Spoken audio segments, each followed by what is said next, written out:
An abortive mutiny in Russia has highlighted the risks faced by the Kremlin due to the prolonged conflict in Ukraine, despite the lack of an immediate breakthrough on the battlefield. Many questions still remain after Russian mercenary boss Yevgeny Prigozhin's Wagner forces returned to their base following the mutiny on Friday, which was subsequently called off under a deal brokered by the president of Belarus. Current and former officials in Kyiv assert that the mutiny revealed the strain on the Russian political system, indicating that the Russian reserve forces were too thinly stretched to effectively respond to the threat. "I think clearly they're not in a safe space regarding the endless continuation of the war," stated Andriy Zagorodniak, Ukraine's defense minister from 2019 to 2020, in an interview with Reuters. "Remember the concept of the forever war that was in the press? I think they will have to rethink that. A war of potentially several more months or even years would inevitably result in increased casualties on both sides." Since Putin dispatched his forces into Ukraine in February 2022 under the pretense of a special military operation, Western officials estimate the death toll to be in the tens of thousands. The ease with which Prigozhin's Wagner mercenary forces advanced hundreds of kilometers towards Moscow from Russia's south with little resistance was remarkable, according to Zagorodniak. He said, "They started to pool resources in order to stop them. We saw those resources, and they weren't substantial. Essentially, they don't have much force left apart from what they have at the front right now." U.S. officials, speaking anonymously to Reuters, stated that much remains unclear, including why Russian forces did not take more decisive action to halt Wagner's advance. A day after accusing Prigozhin of leading the mutiny, the Kremlin announced that he would be allowed to move to Belarus without facing charges, in exchange for calling off his forces from advancing towards Moscow. No further details of the deal are currently known.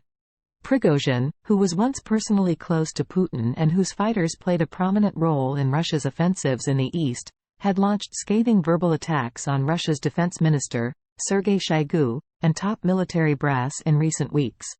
He had even challenged the rationale for the war. "Any chaos behind the enemy lines works in our interests," stated Ukraine's Foreign Minister Dmytro Kuleba.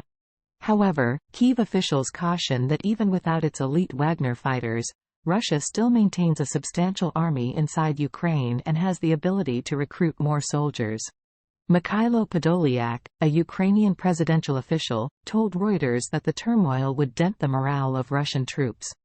"The additional demoralization of Russian soldiers and additional doubts among the Russian generals, who have been demonstrably humiliated, will somewhat worsen the quality of the defense.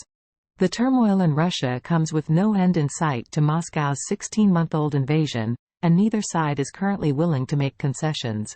Ukraine, backed by Western support, is in the early stages of a counteroffensive to reclaim its occupied territories in the south and east."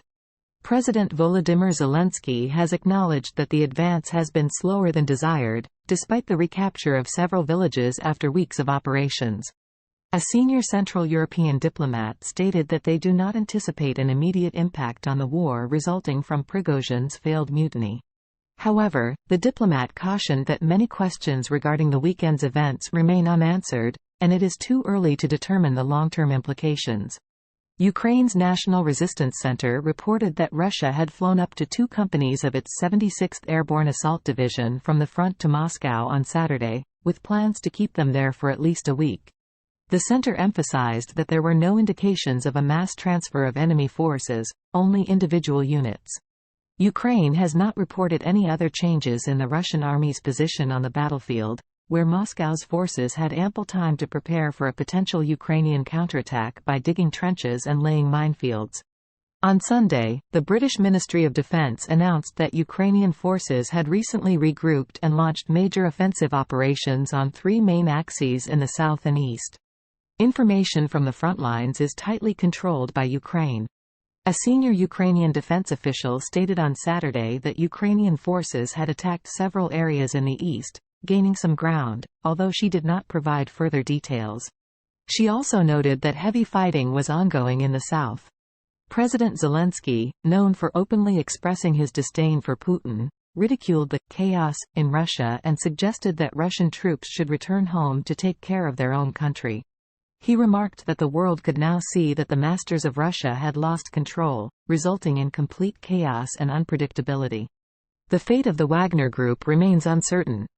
The mercenary organization has proven to be one of Russia's most effective fighting forces and played a crucial role in the capture of the eastern city of Bakhmut in April, after prolonged and bloody battles. The Kremlin has stated that Wagner's fighters will not face prosecution for the mutiny due to their previous service to Russia. They have even suggested that if the fighters had not participated in the mutiny, they could sign contracts with the defense ministry. Zagorodniak believes that Russia will likely integrate the group into existing units within its army, leading to the dissolution of Wagner as a separate entity. He commented, "That's relatively good news. But there will still be a lot of hostilities, and the Russians are not going anywhere." The situation in Russia has cast a shadow over any prospect of an end to Moscow's invasion, as both sides remain unwilling to make concessions. The ongoing conflict continues to exact a heavy toll in terms of lives lost and wounded, with no immediate